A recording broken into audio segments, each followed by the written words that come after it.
Hey, good morning, dear student. My name is Professor Dheeraj Jain.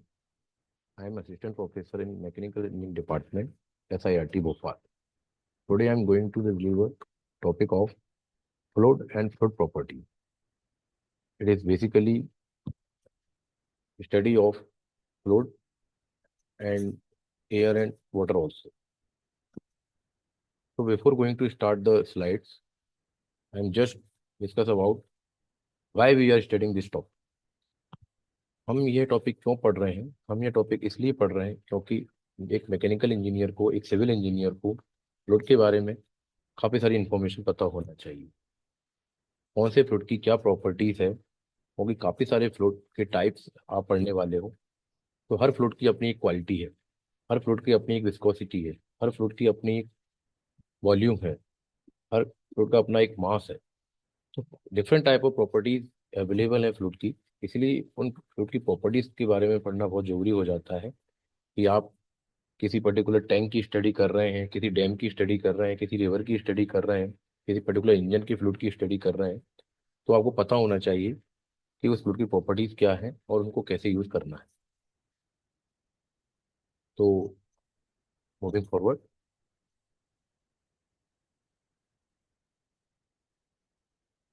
तो what is fluid?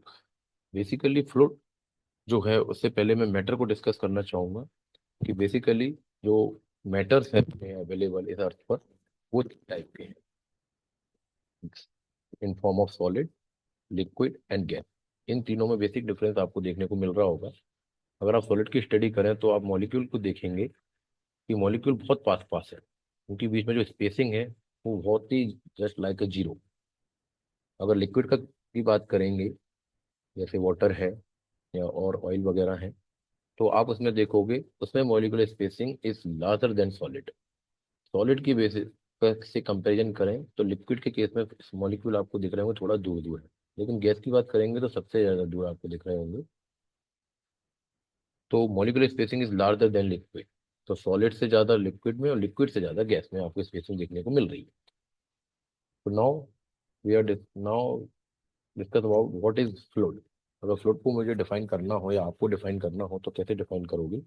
Basically इसकी simple definition next slide में है कि fluid may be defined as a substance which is capable of flowing.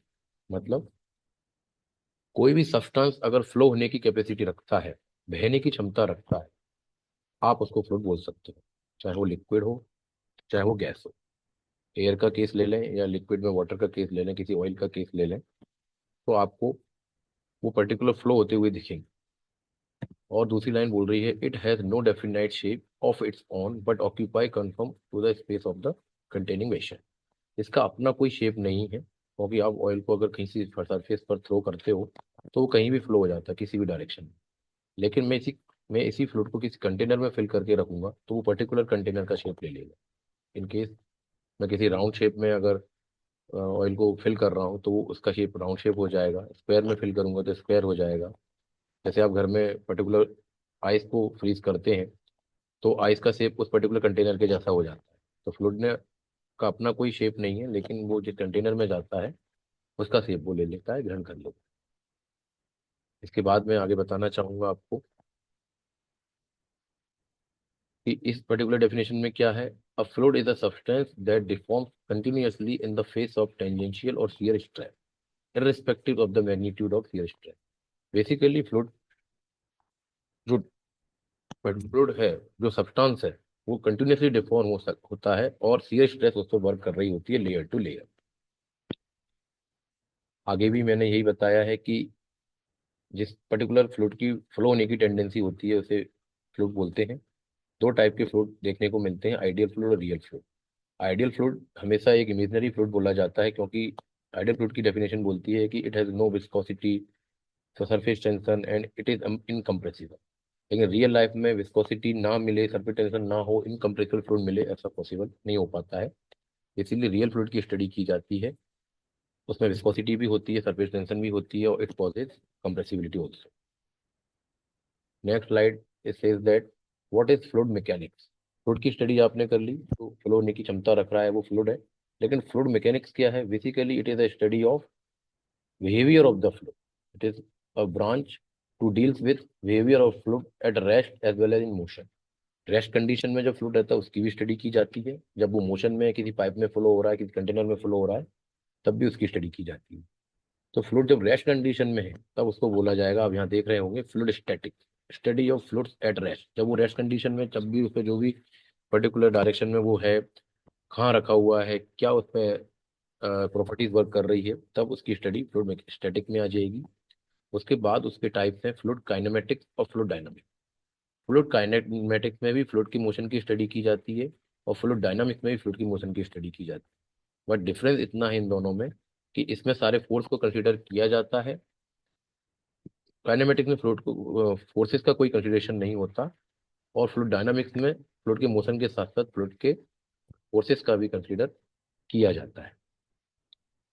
इसके application आपको काफ़ी सारे मैंने एग्जांपल दे रखे हैं इधर। आप हर जगह फ्लूइड, मैं आपको बता दूं, फ्लूइड दोनों ही हैं, चाहे वो लिक्विड हो चाहे वो गैस हो, दोनों को ही फ्लूइड बोला जाता है। बस दोनों में मॉलिक्यूलर स्पेसिंग का डिफरेंस है, और उनमें टेम्परेचर का भी इफेक्ट अलग अलग तरीके से पड़ता है। तो मैं आपको बताना चाहूंगा नेचुरल फ्लोज एंड वेदर। यहाँ पे भी आप देख रहे होंगे कहीं ना कहीं फ्लूइड है, वेदर में एयर वगैरह फ्लो हो रही है, पाइप सिस्टम में कहीं ना कोई वाटर फ्लो हो रहा है, कोई लिक्विड फ्लो हो रहा है। कार्स में भी एयर का एरोडायनेमिक्स फॉलो की जाती है, उसकी भी स्टडी की जाती है फ्लूइड की। एयरक्राफ्ट एंड स्पेसक्राफ्ट में भी एयर का बहुत काफ़ी रोल है, कि एयर किस डायरेक्शन में होगी, किस तरह का ब्लेड बनाया जाएगा जिससे कुछ प्रॉब्लम ना हो एयरक्राफ्ट में, स्पेसक्राफ्ट में। तो एयर पर्टिकुलर गैस की भी स्टडी की जाती है, वो भी फ्लूइड मैकेनिक्स में आता है। ह्यूमन बॉडी में ब्लड जो फ्लो हो रहा है वो भी एक लिक्विड है, उसकी भी स्टडी की जाती है। काफ़ी सारे इंस्ट्रूमेंट्स एक बेसिस पे बनते हैं। पावर प्लांट में भी आप देखते हैं कि वाटर वगैरह फ्लो हो रहा है, उसकी से स्टीम बन रही है, उससे पावर जनरेशन हो रहा है। बोट्स और शिप में भी पानी का काफ़ी सारा इंपॉर्टेंट रोल है, कि पर्टिकुलर टरबाइन ब्लेड्स जो बनाए जाएंगे वो किस डायरेक्शन में बनेंगे, कैसे पानी को रिमूव करके अपना आगे बढ़ना है उनको। विंड टरबाइन में भी एयर का काफ़ी सारा कंसिडरेशन होता है, और फ्लूइड मैकेनिक में वो आते हैं। फिर बात करते हैं, now the next topic is properties of fluid. Four important properties मैं डिस्कस करने वाला हूँ, जिसमें सबसे पहली है डेंसिटी, और it is also known as mass density.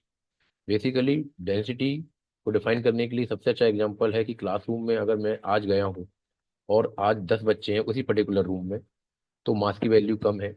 और मैं दूसरे दिन गया, वहाँ बच्चे 20-30 हो गए, तो मतलब मास की वैल्यू बढ़ गई। तो वॉल्यूम वही था, वही क्लास थी, लेकिन दोनों दिन में बच्चे काफ़ी डिफरेंस में थे, एक दिन 10 थे, एक दिन 50 थे। तो मास अगर चेंज हो रहा है तो particular mass of the fluid जो है उस पर्टिकुलर वॉल्यूम में, तो उसको बोला जाएगा density. Mass per unit volume is called as density और मास डेंसिटी। वाटर के लिए इसकी वैल्यू होती है 1000, और यूनिट आप देखा जाए तो मास की केजी और वॉल्यूम की मीटर क्यूब, तो केजी पर मीटर क्यूब इसकी बेसिक ऐसा यूनिट होती है। और हमेशा वाटर के लिए आपको 1000 केजी पर मीटर की वैल्यू पुट करना रहता है। मर्क्यूरी, एयर और पैराफिन की भी दी हुई है, आप देख सकते हैं। एक इंपॉर्टेंट नोट है इसमें, अगर मैं टेम्परेचर इंक्रीज करता हूँ तो फ्लूइड की वॉल्यूम तो इंक्रीज होगी, लेकिन मास डेंसिटी डिक्रीज हो जाएगी, क्योंकि टेम्परेचर के केसेस में ये चीज़ बड़ी डिफरेंस हो जाती है। और in case of fluid as a pressure increase, अभी टेम्परेचर इंक्रीज हो रहा था, अब मैं प्रेशर इंक्रीज कर रहा हूँ तो वॉल्यूम डिक्रीज होगी और मास डेंसिटी इंक्रीज हो जाएगी। तो वाटर की डेंसिटी 1000 लेना ही मैंने बता ही दिया है, वो किस पर्टिकुलर टेम्परेचर पर होती है, 4 degree Celsius. Next topic is specific weight. Next property is specific weight. Specific weight को अगर डिफाइन करना है तो मैं आपको सीधा सीधा एग्जांपल देता हूँ, कि मैंने दो तरह की बॉल ले रखी है, एक बॉल पर्टिकुलर प्लास्टिक की है, और एक बॉल पर्टिकुलर आयरन की है, सॉलिड बॉल है। दोनों का वॉल्यूम सेम है, लेकिन दोनों का वेट अलग अलग है। अगर मैं प्लास्टिक की बॉल को आपके पास थ्रो करूंगा, किसी को मारूंगा तो कम चोट लगेगी। अगर आयरन की बॉल को, सॉलिड बॉल को मैं थ्रो करूंगा तो ज़्यादा चोट लग सकती है, क्योंकि उसका वेट ज़्यादा है। तो वॉल्यूम दोनों की सेम थी, दोनों का शेप सेम था, साइज सेम था, लेकिन वेट के फॉर्म में अगर मैं डिफरेंस कर रहा हूँ तो specific weight is basically known as weight of the fluid to the volume of the fluid. इसकी यूनिट भी अगर आपको निकालनी हो तो इसका दूसरा फॉर्मूला भी बनता है। वेट का बेसिक फॉर्मूला होता है mass into acceleration due to gravity. तो मास अपन वॉल्यूम को रो ले सकते हैं, और जी यहाँ पर रखा हुआ है, तो रो जी भी पर्टिकुलर गामा का फॉर्मूला होता है, स्पेसिफिक वेट का फॉर्मूला होता है। और इसकी वैल्यू 9.81 किलो न्यूटन पर मीटर क्यूब रहती है फॉर वाटर। आगे बढ़ते हैं, specific volume. It is the important properties of the fluid. और इस प्रॉपर्टीज के बारे में अगर बात करें तो it is just the reciprocal of mass density. Mass density का फॉर्मूला क्या पड़ा था, मास पर यूनिट वॉल्यूम, और स्पेसिफिक वॉल्यूम का फॉर्मूला हो जाता है volume per unit. It is just reciprocal of mass density, तो इसकी यूनिट जस्ट अपोजिट हो जाएगी मीटर क्यूब पर किलोग्राम। नाउ द नेक्स्ट और last properties for today, specific gravity. Specific gravity को अगर डिस्कस करना हो तो आपको इसमें पर्टिकुलर जो फ्लूइड आप ले रहे हो और जो फ्लूइड आपका स्टैंडर्ड फ्लूइड है जिससे आप कंपेयर कर रहे हो, उन दोनों का रेशियो ही स्पेसिफिक ग्रेविटी कहलाता है। तो specific gravity is defined as the ratio of weight density और density of a fluid to the weight density of the standard fluid. तो स्टैंडर्ड फ्लूइड हमेशा वाटर रहेगा, रो डब्ल्यू जो लिखा हुआ है वो मतलब डेंसिटी ऑफ वाटर है, और ऊपर जो दिया हुआ है रो वो है डेंसिटी ऑफ एनी फ्लूइड जो which we are taking the taking and you want to the study of particular fluid. जिसकी भी स्टडी आप करना चाहते हो वो ऊपर रहेगा, और उसको कंपेयर करेंगे वाटर के डेंसिटी के साथ, तो वो रेशियो जो निकल के आता है उसको बोलते हैं स्पेसिफिक ग्रेविटी। और आपको ये भी ध्यान रखना है ये जो पर्टिकुलर प्रॉपर्टी है ये डायमेंशनल लेस प्रॉपर्टीज है, क्योंकि रोड है, रो की यूनिट और नीचे भी रो ही है, तो दोनों की यूनिट एक दूसरे से क्रॉस हो जाएगी, और ये particular specific gravity dimension less निकल के आती है। इसकी कोई भी यूनिट आपको नहीं लिखनी है, और रो वाटर आपको 1000 किलोग्राम पर मीटर क्यूब रखना है। ये सब न्यूमेरिकल में आपको हेल्प करते हैं सॉल्व करने के लिए। और स्टैंडर्ड लिक्विड वाटर हमेशा लिया जाता है, स्टैंडर्ड गैस हमेशा एयर ली जाती है एट 1.23 किलोग्राम पर मीटर क्यूब पर। तो it is all today's topic. Thank you very much. Tejanand.